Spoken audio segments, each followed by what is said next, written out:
All right, everybody, welcome. Tonight is Thursday, May 1st, 2025, and my name is Michelle Ford. I'm the coordinator for the California Assembly, and tonight is the Countrywide Coordinator Training. Welcome, Anna.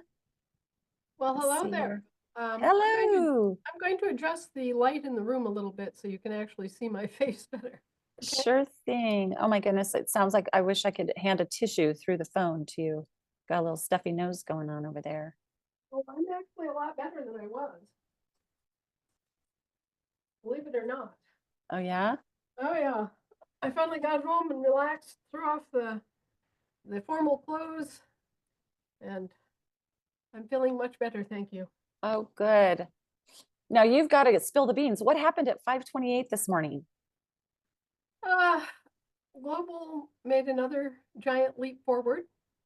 So yeah, we are just absolutely making wonderful progress on all fronts with our diplomatic efforts, our PR efforts, our bank efforts. It's all going very well. So, Yay. Well, good. yeah, and hopefully we'll get some things streamlined here. One of the things I wanted to talk about was, I'm going to mess with that too a little bit, okay? Sure, no problemo. Actually, while you're doing that, I'm letting my dog out really quick. Yeah, I feel There like you go, Shadow. Go ahead. I feel like I'm in a sort of a sunroom here, but I'm not. It's just a lot of light that comes in from all directions. Um, where to even begin? The fallout of the asset structure has been a big surprise to them. Them being everybody. Uh, they have a system which was originally designed by the Babylonians and Sumerians to control body, mind, and soul. And that is the basis of the three public trusts that they established in our name. Uh, the American Infant Descendant Estate, the British Seamen's Trust Estate, and the Municipal Estate. So you have three public trusts, you have three different foreign persons um, that are being operated in your name, and they have usually been able to maintain control of this system and repeatedly indulge in bankruptcy proceedings at our expense simply by handing off between the Brits and the Romans. So the Roman entity goes bankrupt and the British Seamen's Estate acts as the receiver. The British Territorial Seamen's Estate Trust Corporation goes bankrupt and the Roman municipal entity is the receiver. And so they just keep changing hands, like taking the same wad of cash and transferring it from pocket to pocket. Well, we have come out of the dark, so to speak, and said, hey, all three of these trusts were created in a fraudulent manner. All three were created without disclosure. All three have used various contracting processes that are improper. And certainly at the beginning, which is where it all has to return, creating an American Infant Descendant Estate Trust that we weren't even aware of, an unconscionable citizenship obligation contract that we were totally unaware of, is crazy. I mean, that is both illegal, immoral, and unlawful, all three. So we're kicking it all the way back. We're saying, no, this is not something that we are part of naturally. This is not something we want to be part of. And we want all three of these public trusts dissolved. We want all beneficial interest to return to the actual owners, the living people, and we want to be set free of this mess. And that is coming as a tremendous shock because they never expected us to figure it out. They never expected us to apply the various principles of law in the different jurisdictions as we have. They've never expected us to call foul on them all the way through the entire process.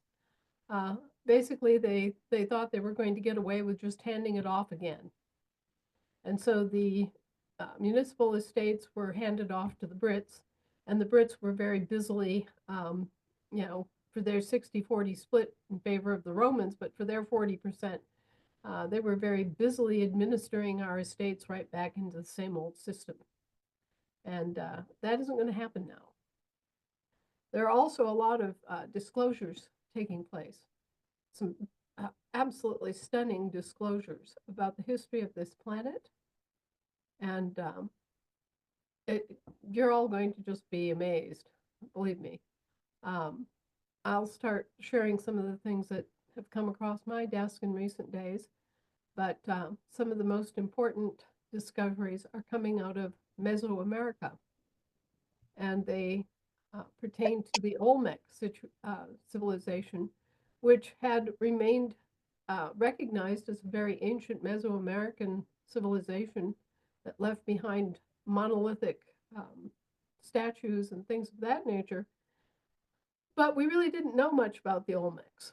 Well, that started changing about 20 years ago. Not that you've heard much, but the Olmecs had advanced technology that can't be explained with the timelines and the presumptions that we've all been taught. It simply kicks everything right out of the ballpark in terms of timelines and suppositions about our origins and everything. Okay, so those of us who have been taught to think of the world history of humans in terms of the last 6,000 years are about to get a very startling wake-up call. And in terms of interaction with advanced civilizations on this planet, the timeline has been pushed back to 150 million years. So, and many, many important struggles have taken place. Many civilizations have come and gone. There are things about this planet and about our existence on it that are, well, amazing. Amazing. And it just underscores our responsibility to be peaceful and self-responsible people, and to respect life, and to walk a mile in each other's moccasins. I really think that everyone who grew up with the typical public school education was cheated. I believe that there's been an active program in place for a long time to keep us dumbed down and dependent.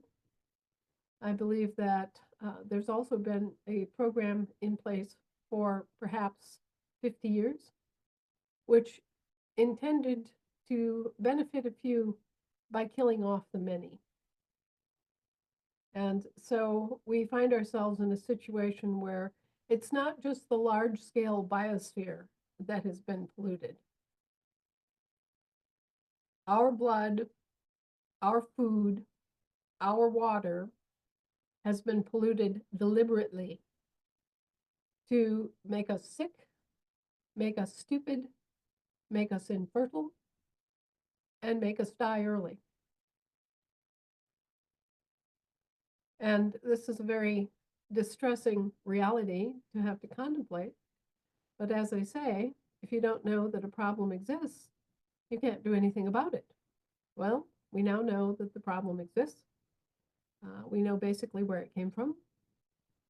We know which groups and entities were attempting to benefit themselves by our demise. And let's put it this way, things are not going so well for them.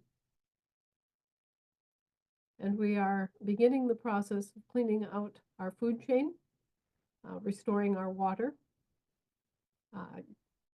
arresting and getting rid of the people that have been promoting this anti-human agenda and putting everything in place to make sure that this never happens again. Okay? Now, this is going to mean a lot of disruption, right? We have institutions which have utterly failed us, beginning with the Department of Education, which should never have existed at all in the first place. We have many different organizations that think they were doing the right thing when they were doing the wrong thing because they have themselves been given wrong information and have been misled. Okay? And then we have those that are actually malicious. And the surprising thing is that there are virtually no traditional enemies. These are all atypical enemies. These are enemies of humanity that we weren't even aware of. So I think that the next few weeks are going to be, in a way, startling, but in another way, I think it will make more sense to you than it ever has, and you'll be empowered. You know, you'll feel inspired, you'll feel uplifted, you'll get a better view of what your potentials are, you'll have more freedom, and certainly, you know, if I have anything to say about it, and believe me, I'm out there 24/7, you'll have control of at least a part of your own money and assets so that you don't have to suffer as a result of the collapse of the or the monopolization of the banking systems. Thank Other than God. that, Michelle, you know, the coordinators are doing well.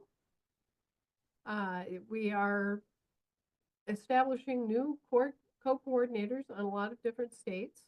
There is some misunderstanding about the fact that co-coordinators are coordinators. And I just wanted to clear that up for everyone. Coordinators have the same responsibilities, the same duties, and the same authorities. If anyone is quote unquote a senior coordinator, it's because they've been in the job longer, spent more time in grade, and spent more effort to learn the job than someone who's just starting out. It's not because they're innately gifted with some superior rank. It's because they've earned superior respect. Okay?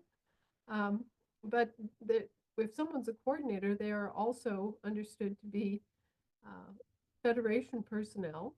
They're basically working for and with the Federation to help their state assembly get stood up.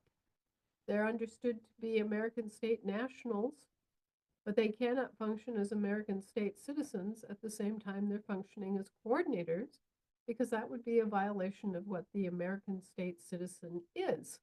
Okay? An American state citizen is someone who has no obligation to any other government. Okay?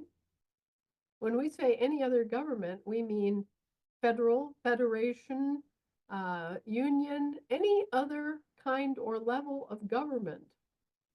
Foreign governments, different state governments, okay? So all coordinators are ASNs, and they're all coordinators.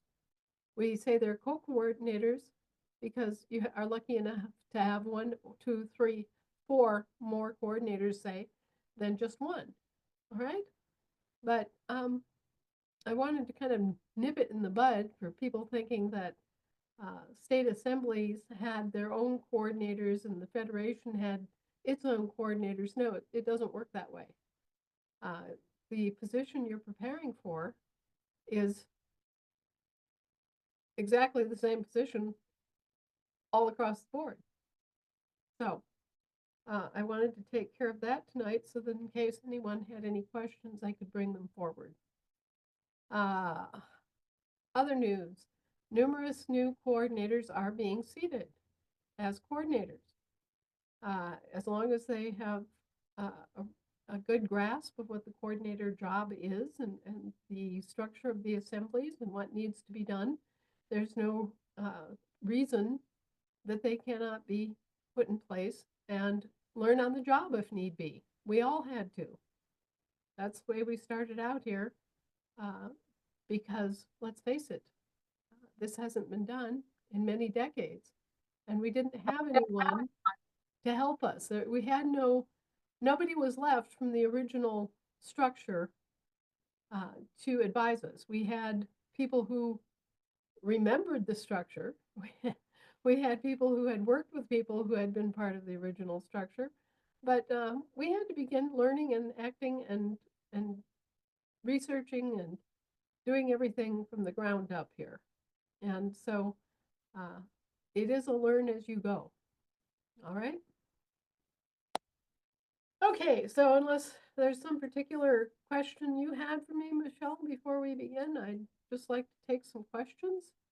Yeah, the only question that came up was in regards to what would be the required minimum number of state assemblies that could get together after proper seatment and all of that that could form the Continental Congress. Is it a certain percentage of states, or is it a certain number of states? That came up before you hopped on. You know, it was a percentage, 9 out of 13 Mhm. originally, so it would follow the same percentage. Okay. Um, I think that there's a certain amount of competition and a certain amount of benefit in kind of pushing the laggard states that are, hanging behind. I think it's important that we continue to expand the bank services and that everybody gets control of their money in the states that are set up and prepared, so that those states that are just sitting around twirling their fingers get it through their heads that if they don't move, they're going to be out of luck. That's the So, bottom line. you know, I'm sorry to have to put it in such gross terms, but, we have states out there that are still uh, just trying to figure out if they're a private management organization or what. They refuse to study, they refuse to learn, and they refuse to use any common sense. And so you wind up with some states that have virtually no concept of the four pillars or what their duties and functions actually are. I can think of half a dozen right off the top of my head where they're lagging far, far, far behind, and they will reap the results of doing so. You know, everybody else in the surrounding states will have their money. Everybody else in the surrounding states will have their prosperity unions, and they'll be still sitting there on their velvet tuffets wondering what's going on because they've been lazy, because they haven't learned, because they haven't asked, because they've made a bunch of wrong assumptions, and they're just not correcting. They're not making those course corrections. So, as far as I'm concerned, everybody who has made the effort and who is making the effort, we're not going to sit around and wait for them. They're going to have to, either pick up and do their own due diligence and their own duties and learn their own ropes, or we're just going to go on. And as I have pointed out on numerous occasions, if these states don't get their acts together, the surrounding states can annex them. And I'm sure that some of those states that are sitting on their thumbs would be startled and they would react very vehemently and they would say, oh no, we're not Greater Kansas, but you will be Greater Kansas if you don't get your acts together. All right? That's right. Awesome, Anna. Thank you for making that clear. And hopefully that'll motivate, because we're constantly dealing with upset, people that are upset, right? That seems to be a common recurring theme. And so, Well, I'm upset. yeah, yes. Well, we have a number of hands up. Are you ready to go ahead and take some questions? Go ahead, Julian. Yay, thank you. Thank you, everybody. How you doing, Anna? If you saw me wiggling around, I'm flying through town trying to find a battery charger so I don't fall off. But just really quick, in our form of government, could you please expand on the prudent man rule? And one, as a guide for standardization, like how do we use it? And two, by example, how would you apply it? Not as a weapon or anything, but how do you apply it? You know, and with that, I yield. Just want to try to keep it really, really simple and move right along. Okay, well, the prudent man rule applies to fiduciaries. Now, the people that you have in Washington, D.C. right now are not fiduciaries. They do not accept any fiduciary responsibility. They're just proxy voters for you. And they aren't even accepting any responsibility to represent you. They just represent what they represent as proxy holders. Okay. But you're supposed to have fiduciary deputies in Washington, D.C. And you have not had those offices active in Washington, D.C. for many, many, many years. But when you do have fiduciary deputies, they are accountable to you for taking care of your public purse and your public institutions as if they were prudent men who were managing their own affairs. Oh, okay. Okay, so for example, I, as a fiduciary for you, it would never in my wildest imagination be acceptable for me to do something that would benefit China at your expense. Okay. Okay? Yeah. It would be okay if it was mutually beneficial and there were trade-offs that made it a good deal for us, for you. Yeah. Any kind of mutually beneficial offer that makes sense and results in taking care of you and your assets, protecting you, sure, okay? But selling you out, no, that's not allowed. So that's the difference between a representative and a fiduciary deputy, is we're not allowed to sell you out. Wow. Wow. And so it's not a weapon to use against, or it's not like how you see the court systems in the de facto, the way you use it like the ordinary man or okay. Very good. That says a lot. Yeah. The fiduciary responsibility is that of a prudent man acting in your behalf for your benefit, making decisions that make sense, that are solid propositions that don't harm you and that don't detract from you. Okay? Yeah. So Really. it's just very straightforward. Okay. Yeah. Thank you. With that, I yield. I appreciate you. Thank you so much. Thank you, Julian. Great question. Denise, go ahead, Denise. Oh, you're muted? Hi, yeah, go ahead. Thanks, Michelle. Hi, Anna. I just wanted to say how much I love working with Louise on the model county. It's been fantastic. We just feel like such a launch and so excited about everything. This has really regenerated and energized our assembly. And I just hope that all other assemblies working with us, it's such a shared, loving experience. And we need 10 more Louises. So thank you. Thank you for that. And I yielded that. I appreciate it. Just the thought of 10 Louises is making chills go up and down my spine. I know. We'd be at the moon by now. Yes. Exactly. She's fantastic. So thank you so much for everything. And if you do want to have that meeting, just get back to me. Thank you. Well, my voice has been bad all week, you see. Not a problem. It could be anytime. Okay, thank you. I yield. Awesome. Kudos to Louise. All right, Mike McGowan. Go ahead, Mike. Oh, thank you. I had a question last week. It was kind of an aha moment, and I don't know if it made it to you because I know you're overwhelmed by so many things. But in kind of taking off after the last question of the fiduciary, we know that as a fiduciary, you put yourself last in terms of getting funded, but after the states and after the federation, and then finally everything, the people being put first. But it seems to me like, you had an aha moment in declaring the land law, and now we're bringing the sheriffs on board. But is there an opportunity that we could take out of our inheritance or the distribution of the Lovenomics or anything that we have sitting on our accounts and give it to you now, and put ourselves, basically let you cut in line on some kind of instrument that we could create on our side?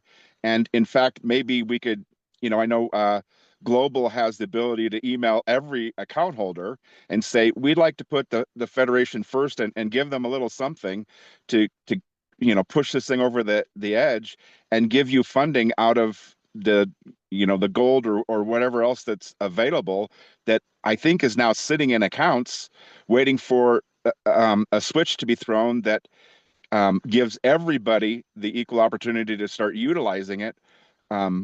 But that's a big, that's a big thing to be able to service, 100 million or 100,000, whatever it is.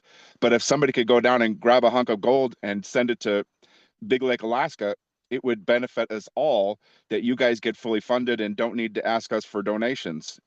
Anyway, I wondered if there's a way we could make that happen by giving to you out of that. I yield.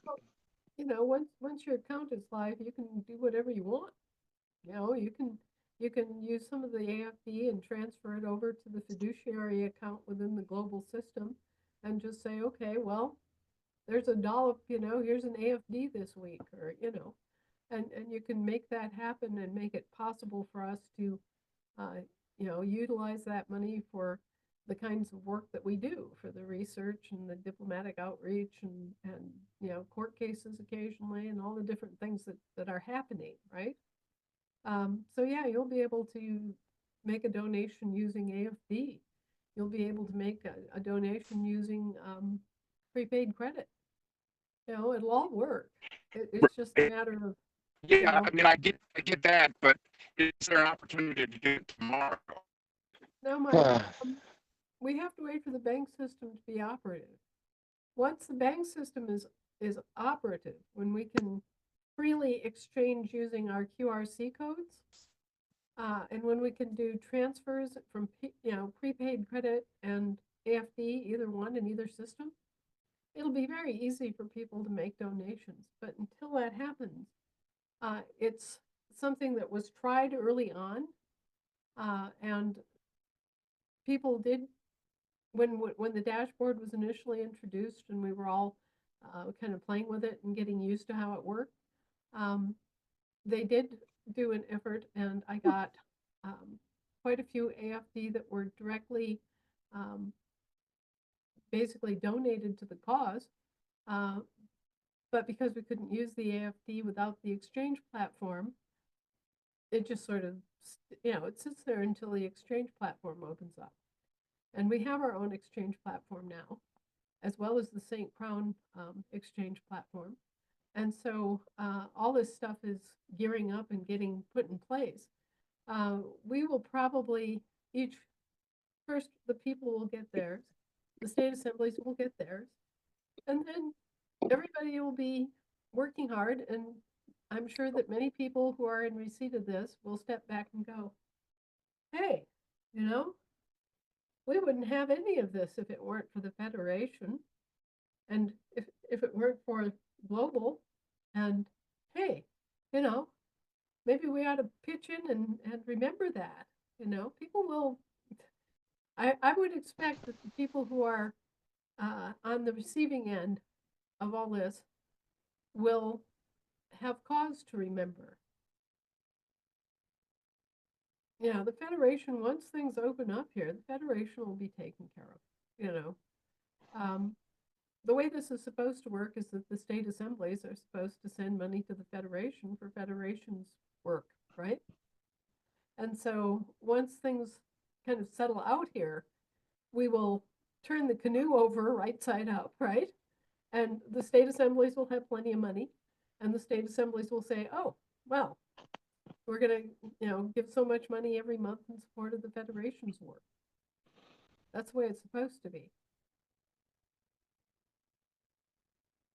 Yeah, I get that. I was just hoping there was a way we could do something tomorrow or later on tonight.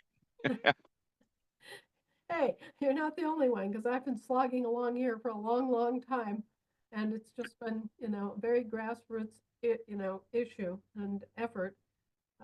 One of the things that the federales are always disappointed in is they try to come and prove that we did something sneaky or bad, and that there was some sort of, external force guiding us, or some foreign government supplying money to us, and all sorts of things. Nope. Yeah. It's just us chickens here pinching our pennies. Hey, Mike, you're rubber I'm banding. hungry. Next up is Deanne. Thank you. Okay, I had two questions and one comment with a question. Uh-oh. My first one is, I got an email from Global for the coordinators. Mhm. Have you heard anything about this, saying that there's not any training for coordinators? Okay. It's- Right? Exactly. Okay. Um, I think it was a week ago, week and a half ago, a beautiful kind of overview orientation video was sent out. Mm-hmm, And it was sent out to everyone who was on that coordinator contact list. exactly. Okay. That video will be shared with everybody.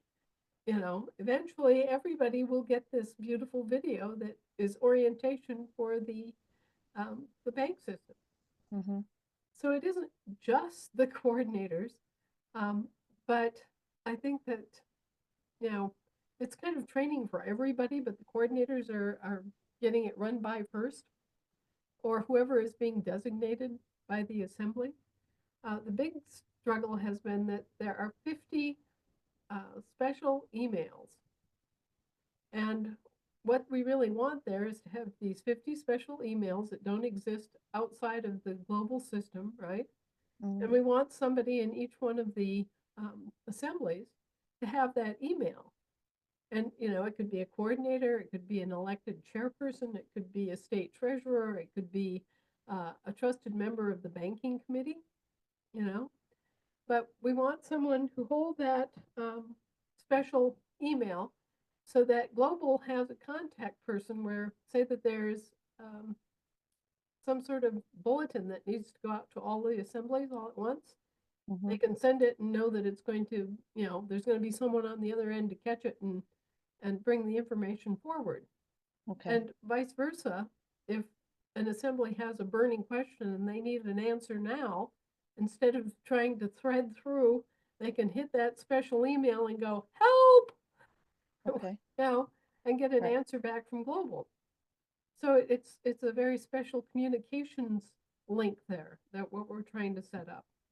We don't really care if it's the coordinator or, you know, if it's the elected assembly chairperson or it's the state treasurer.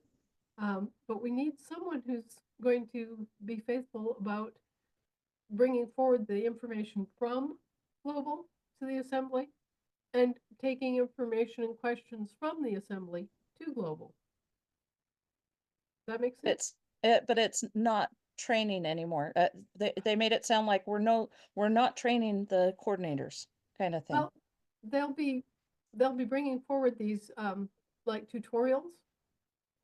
You know, when you have a new account, there'll be a, here's the dashboard, here's how the dashboard works, here's how you can do this, you know, here's how your QFC code matches up with the vendor's QRC code directly, boom, and they kiss and then they part and it's all perfect, you know.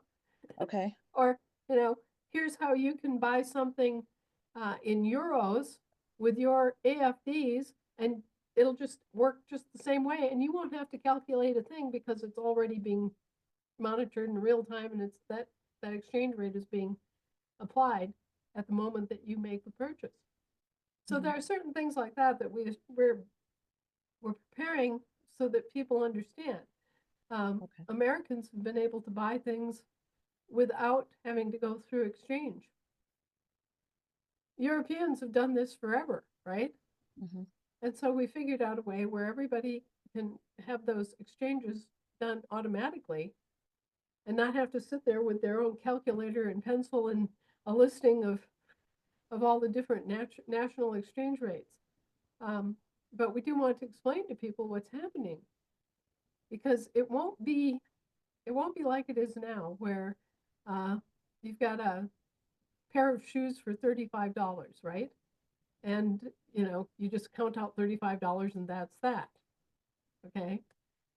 It may be 35 euros and that Right. has a different amount, a different Exchange rate. transaction. Right, We want people to understand that. okay, So we'll be making some effort, not just the coordinators, but everybody. Okay, I just got that email and wanted to make sure. Okay, different change of topic. I've had two different individuals in Utah that have used the moonshine method to get a passport and Yep. have been denied, Mhm. and have redone it and have been denied. Do we have, has there been a new article written or anything done for people that are denied to find a way for them to get a passport? Because I don't know what to do for these people. Well, we're inheriting all of that infrastructure. And it's going to take a while for us to be able to take all that in and sort through it and get set up. Basically, they can't keep you if all you present is a birth certificate and some reasonable um, testimony and evidence that you are the person on the birth certificate. Um, these are questions that have to be ironed out at an international level. Mhm. And believe me, most of the world understands at this point that the Americans are innocent, that we didn't do these things that we were accused of doing, and that, you know, we're not bad people, we're not violent people, we're not thugs. Okay, this we were misled. Okay, so we're not experiencing any real problems with other countries um, refusing Americans passage, but the US is. And so it's going to be a mess for a while, frankly. But NSA, DHS, and some of these other organizations are getting lined out now so that they know better what they're doing. And I expect that the passport agencies will similarly get their situation put together. Anna, may I speak on this real quick? Sure. My name's Anthony. Who asked the question, just so I know, because I happen to overhear. Yeah. Deanne Moore, but then I haven't yet. Yes, but then I had one more thing I wanted to quickly do. So yeah. So basically, Deanne, if you can reach out to me, send me a message here, and I'll discuss to you about the passport stuff. I do know on April 30th they had expired the application, and there's a new one coming out, and I'm gonna check on that to verify what information has been changed, and then I'll be able to provide you hopefully the proper information to help those who may be having an issue with that. What's your And name? just my name's Anthony Hill. Okay. Yeah. That's basically what I'd been told too, that they were undergoing some significant administrative changes. So, and that's the post office. That's the post office level. Perfect. Okay, thank you. And I hope what I've been talking about has helped everyone. I'm not trying to um, do that. And then the one thing that I wanted to share is our grand jury has been trying to find a way to have teeth, and we've been using the paperwork from Virginia and Ohio. And I think I finally found the final piece. And what that is we are putting their bond numbers on the paperwork. So, and their bond numbers are actually um, their bar numbers. So all you have to do is put their bar number on there and tell them that you are going to put something against their bond. And then you go to either the clerk or the treasurer and you use your schedule, your fee schedule, and you put it on there and you use the letters that you've been using. So then the judges and the police officers and everyone else starts listening because all of a sudden this is going on their bonds. It's called Bonds for the Wind. But anyway, I just wanted to share that for everyone that's having a hard time getting recognized. All of a sudden they get recognized when their bonds aren't good anymore. When they have so much against their insurance, they won't be insured anymore and they can't hold that position anymore. I just Right. wanted to share that. I yield. Yeah, that's true. That is true. And if you get a certain number of strikes on your bond in a certain amount of time, um, you have to step down. You can't be a prosecutor or a judge or whatever. If you're found to have incorrectly prosecuted, for example, And Gracie asked, where do you find those bond forms? You just have to, first you do a gamma request or a FOIA request, asking for their bond numbers if you don't know it. But if they've been an attorney at all, it is just their bar number. But legislator and all of that, you have to do a FOIA request for it. And then you go to the county clerk or the whatever they're at, it's the clerk or the treasurer to put in a request. If it's a school district, you go to the Board of Education and you put a lien against their bond. So I yield. Yeah, they have to insure themselves. It's So the they have best to way. do it right.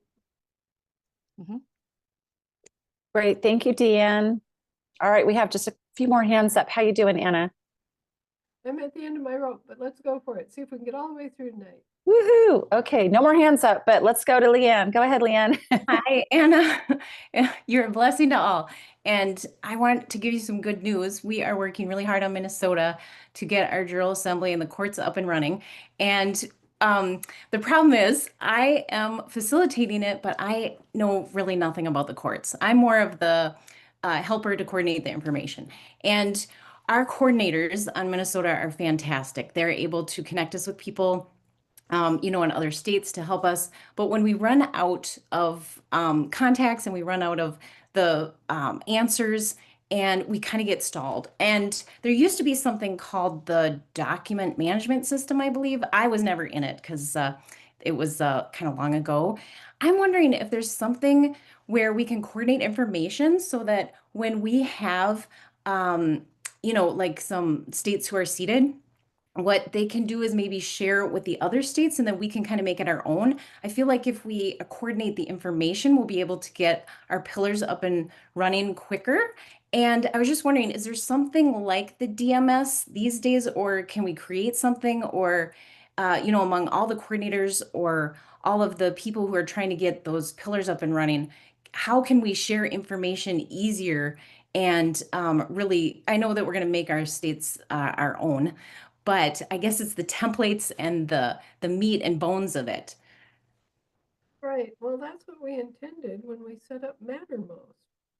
And instead it turned into sort of a freakish social networking thing where everybody was gossiping and sharing scuttlebutt, not practical stuff at all.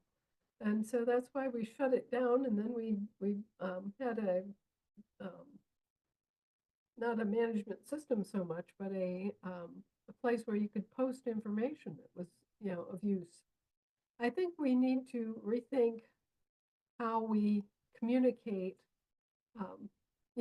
good nuggets of practical information or helpful tools. And, it's very, I take your quandary seriously and I see the need for it. I'm just kind of wondering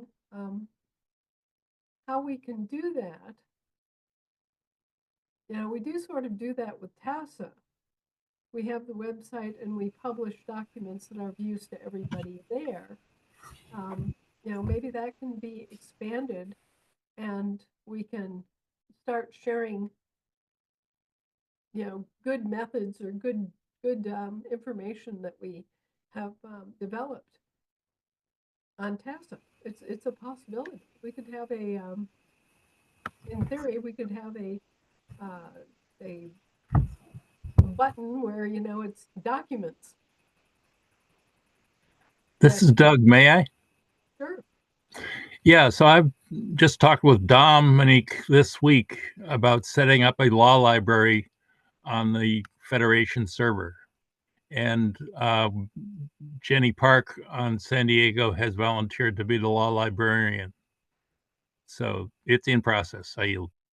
Well, what I was talking about is more about the getting our pillars up and running, and that includes like the forms for the courts or the processes, all those things that Yes. are the very, very little details that we have to figure out because we're not experts at this, but yet another state might have figured it out and we can share with each other. So it's more than a library. It's more like the details of getting our pillars up and running. But thank you. Yeah, it's boilerplate. Yes, I yield. we need boilerplate language, we need boilerplate forms, we need boilerplate processes. We do have some very good reference materials that we can use to extract that kind of information and develop those sorts of forms and templates. But to my knowledge, it's very rudimentary so far. And, it's definitely something we need to address. Okay, so for moving forward, should I contact Terry about the TASA idea, or how can I help? Because I am very excited and I would love to move forward. We're kind of at a standstill because we have so many questions that just we can't get answered. And I have contacted Lisa in Ohio, and she hooked me up with Ronald. And it's kind of like I feel like I'm bombarding people, and it's difficult because they have their own things that they're dealing with. So So we all, yeah, yeah. well, you see this wonderful little book here? American Law and Procedure. That wonderful word, procedure. This is how you process it. And unfortunately, the breadth and depth of the law is such that every case is going to require research into how do you process it? What are the questions that have to be answered?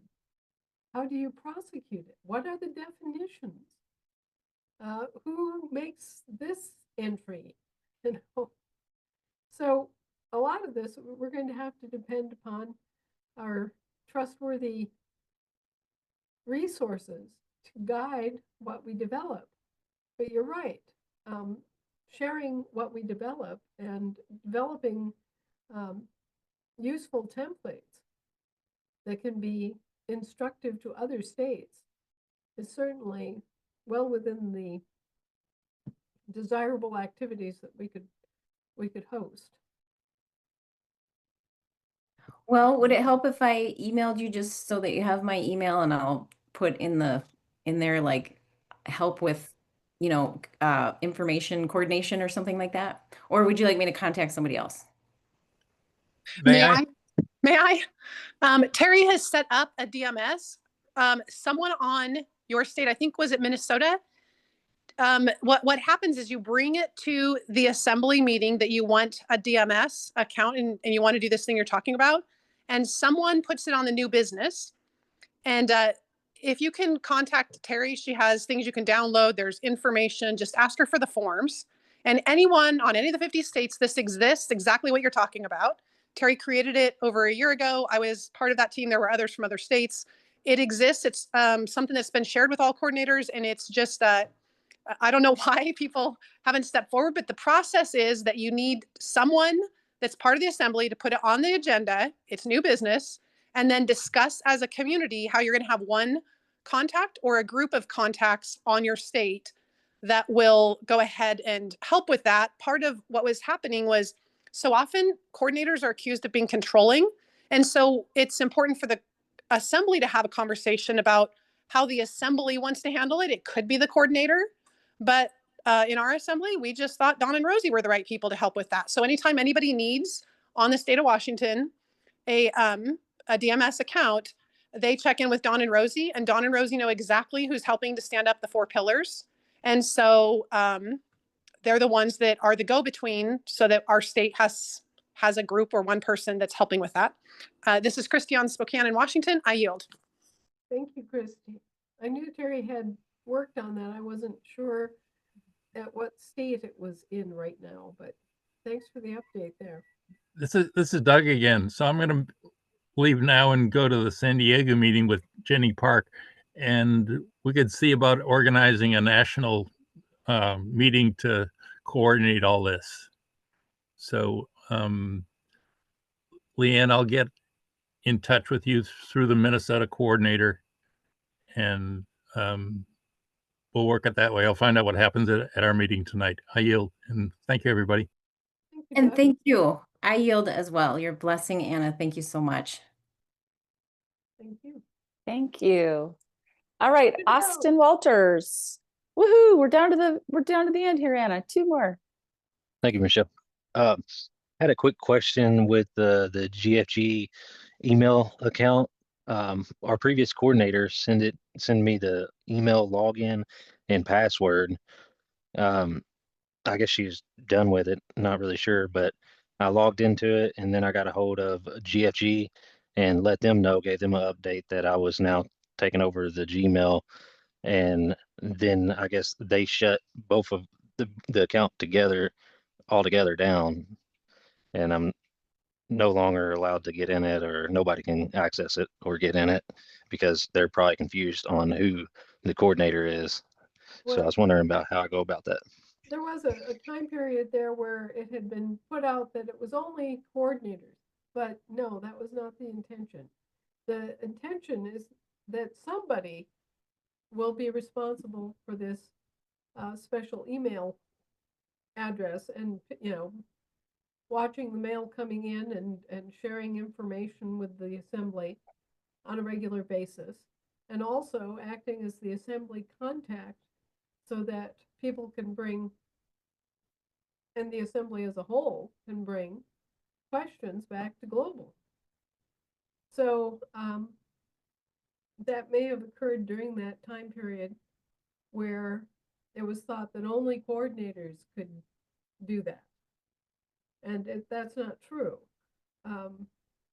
Coordinators, elected assembly chairpersons, state treasurers, a member of your banking committee that's willing to do it.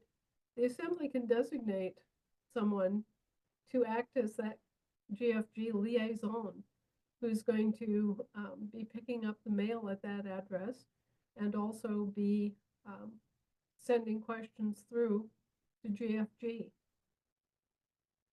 Awesome. I appreciate it. That's good. So I can reach out to our state treasurer or, our banking chairperson and also have them tell them that if they want to, they can also take control over that Gmail, or not Gmail, but that webmail account for communication. Yeah. Okay. Thank you. I yield. Thank you. All right, is it Ani? Yeah, Annie, Oh, Ani. great. Ani, how do you prefer to hear it? Well, it's a play on Stephanie, and my little brother Oh. couldn't quite pronounce it, so I've been Annie or Ani ever since. That's so cool. So, Awesome. Welcome to the call. you.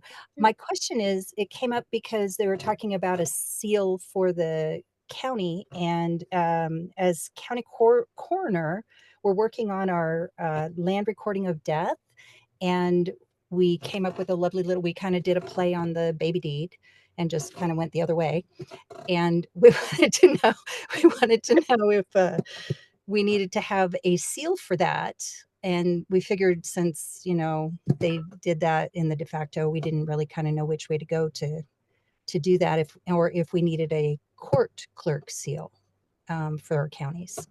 Well, counties, the coroner's office in counties have a seal of their own or a logo of their own.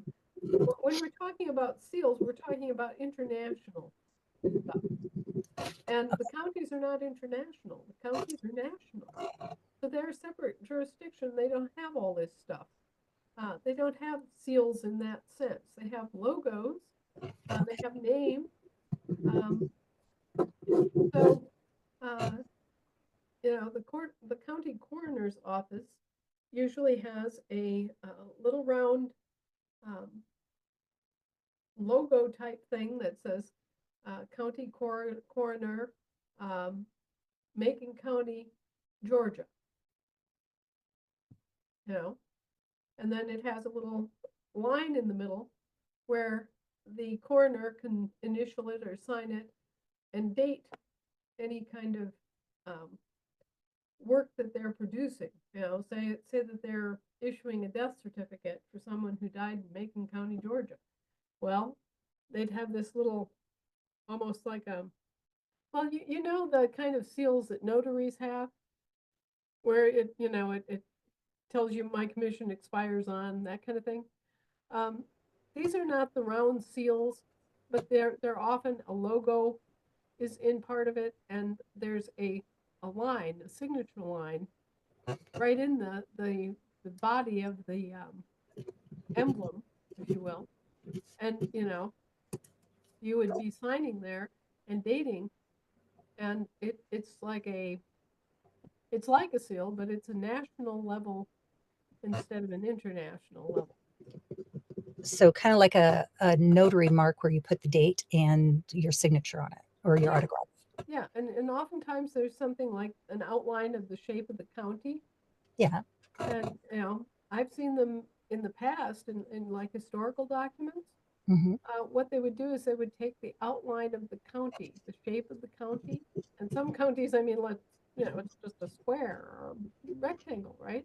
Right. But they would take an outline of the county and make that the kind of the motif for the entire thing. And there'd be this little block of, you know, county coroner's office, Macon County, Georgia, and, you know, a space for a signature or an initial, and then the name of the officer that was signing it. And Okay. it's just this little sort of like the notary signature block where they're telling you who did it when and for which county and which state, and giving a date and time, or you know, a reference, some sort of a time reference. Right. I've also seen them do it with a date stamp. Oh, that's a great idea. So we were kind of embedding it. We had, you know, we were using the baby deed and had the time of death at the top, and then we were having a notary block, but a corner block. And we'll just add some of that and embed it, or we'll see about a date stamp. That sounds great. And we thought about maybe doing a watermark on the thing or something, but I honestly, who knows? Well, you know, a lot of these things, we talk about seals like the state seal or the Great Seal of the United States. Well, states are international in nature.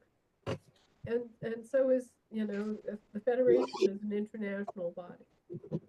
So we're all talking about international law and international conventions, but the county, being in the national jurisdiction, has a different,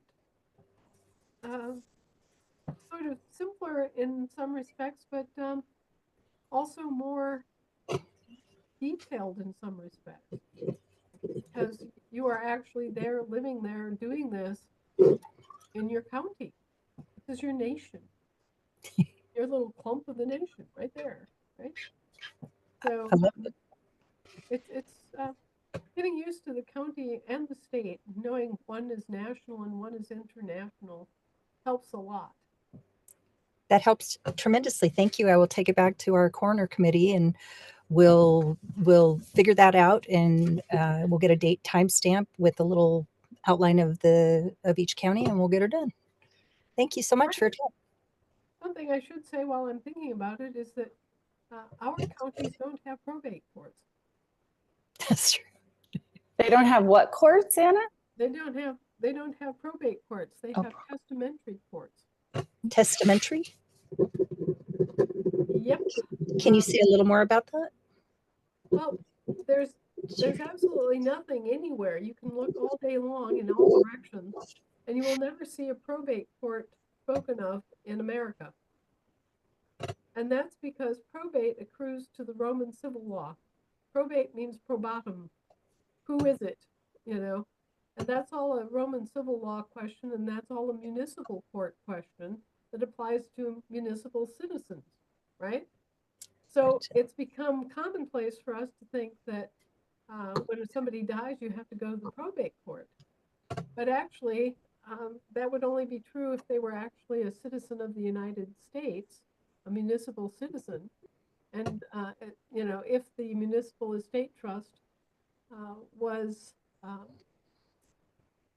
something that was up for grabs, okay?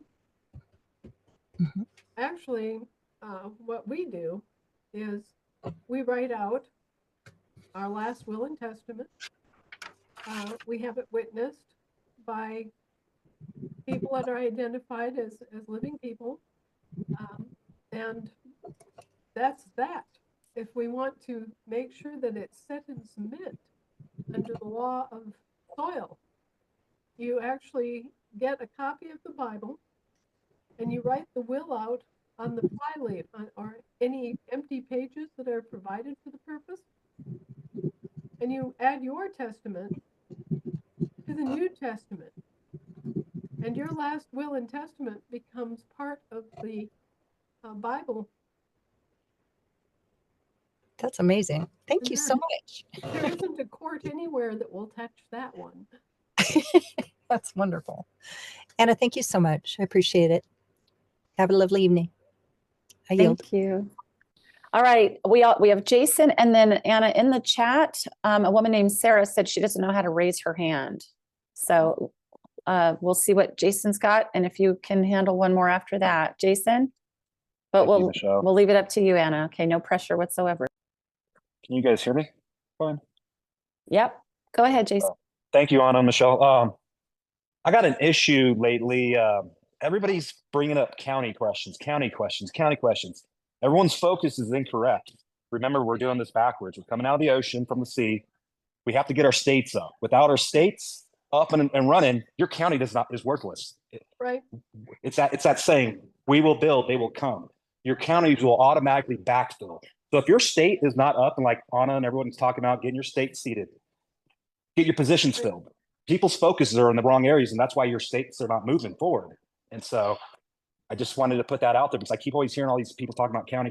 I was like, well, have you had all your state positions filled yet? Right. You can become a county position eventually, but without that state, your county's worthless. So I just wanted to put it out there. Yes, we are doing it backwards because we have to. Oh, I totally agree. But I'm just saying people talk about county positions, county issues. Right. Get your state up, and then you can get down to, it'll trickle down to the county since we're doing it backwards. That's all I had to say. Thank you, Jason. All right, how are you feeling, Anna? Well, I will be very honest, I'm tired. It's been a long day. It's been a lot of work, a lot of miles under my wheels. That's for sure. Okay. Well, in that case, I'm just going to ask Sarah. Sarah, can you go ahead and shoot me an email and I'll forward it off to Anna. She'd like to wrap it up for tonight. So, yeah, sure. I have sent you an email. I just wanted to let Anna know that the Victoria Assembly in Australia is in session, and I want to send her some information about us. There are 30 people who have proclaimed themselves to be part of the Assembly, and we're all working really hard behind the scenes, and it's very exciting. And tomorrow is our first public meeting. We have advertised in the local paper. So I will shoot you an email, and thank you. I just wanted to say that because we're really excited. I love the Aussies. You know, they really go for it. They get busy and they hand the rope and they pull.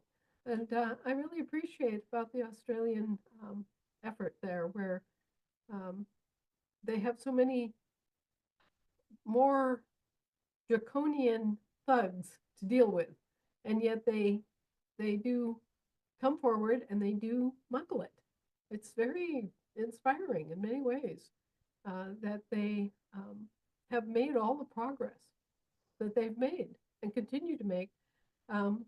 Australia is one of the places that I would really like us to focus on bringing forward into the bank realm, so that people have their bank accounts all set up and are ready to help each other and to help their assemblies. Because one of the big tactics that the thugs always pull is to try to debank you and keep you from being able to function. You know, make it so that you can't rent a house or buy a house. Make it so that you can't go to school or that you can't buy a car.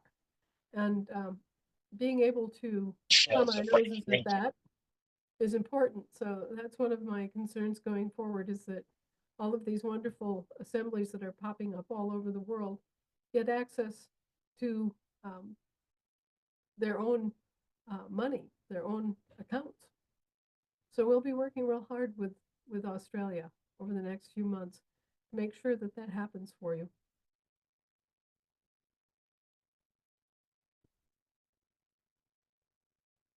Whoop. Sorry. Okay, great. Thank you, Anna. And thank you, Sarah, for that update, and way to go down there. That's wonderful. Yep, that is wonderful. That's very encouraging. Yeah, Thank and you. they won't be they won't be able to pull their little dog and ponies bait and switch scheme. They you know, where they come and they release everything, and then they step back and they wait for you to do something to organize your own government, and then they say, well, they didn't organize, so we're coming back and we're going to take over. They won't be able to do that in Australia again. Yeah, you can't put the toothpaste back in the tube, right? Not if the people get it. No, they won't be able to get away with that anymore. Not anymore. We won't get fooled again. There was a 70s song about that. All right, awesome, Anna. Well, you rest your voice. Thank you so much for imparting your wisdom and helping us get through this. And the floor is yours to say goodnight. I'm sure everyone would love to flood in their gratitude. Well, good night, folks. Thank you, Anna. Thanks, Anna. Thank you, Anna. Have a Thank you, great night. Michelle. God bless. Good night Thank to you. both Yes, of you. thank you very much, Good Anna, night. so much. Appreciate everything you do. Thank you, Michelle. I'm sorry I was late. Thank you, No Anna. problem. Thank you, Anna. Thank you, Thank Anna. you, everybody. Thank you, Anna. Love you guys. Thank you, Anna. Love you all. Love you guys. Appreciate you, Michelle. Thank you, Anna, for all that you do. Anna, you rock. You are the best. I have a Good night, personal guys. question for Anna. Bye, Granna. Okay, everybody. Anna is off. We'll see you next week, everyone. Have a Thanks. great night and go forth and multiply. We'll Michelle, see you you're next cool week. too. Bye, Michelle. Good night, Thank you, Michelle. Keith. Thanks, Michelle. Thanks, Bye, Michelle. everybody. Thank you.